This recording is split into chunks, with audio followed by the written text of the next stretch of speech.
அவர்களை நமது சேனலை சப்ஸ்கிரைப் செய்து ஆதரவு தர வேண்டுமாய் கேட்டுக்கொள்கிறேன்.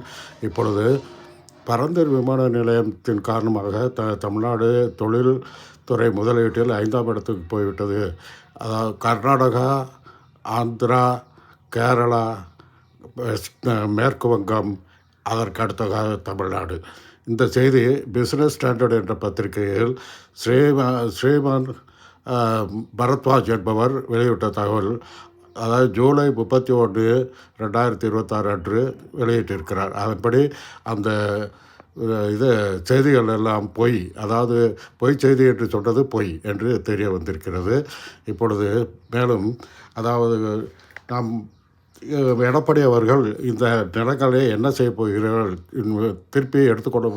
திருப்பி கொடுத்து விடப் போகிறீர்களா என்று கேட்டதற்கு அதற்கான பதிலில் அந்த இடத்தை இல்லை, நாங்கள் திருப்பி கொடுக்கப் போவதில்லை, வேறு தொழில்துறைக்கு பயன்படுத்தப் போகிறோம் என்று கீர்த்தனா அவர்கள் சொன்னார்கள். அந்த இது எப்படி நடக்கப் போகிறது என்று இனிமேல் தான் பார்க்க வேண்டும். இதுபோக இப்பொழுது அந்த இடத்தை பற்றி புதிய ஒரு தகவல். அதாவது தேர்தல் காலத்திலேயே விஜய் அவர்களை அழைத்து சென்று பரந்தூரில் அந்த விவசாய பிரச்சனைகளை பற்றி பார்த்திருக்கார்கள், பேசியிருக்கிறார்கள். அப்பொழுது விவசாயிகள் எங்கள் நிலங்களை காப்பாற்றி கொடுங்கள் என்று சொன்னதாகவும், அதற்கு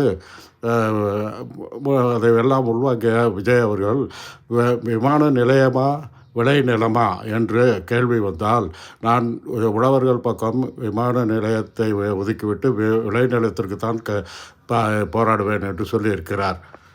இப்பொழுது விமான நிலையம் நிலம் கையகப்படுத்தி விட்டது, 90% கையகப்படுத்தி விட்டது என்பதை மந்திரிகளை விட்டு கொண்டு விட்டார்கள். இப்பொழுது அதை திருப்பி தர முடியாது.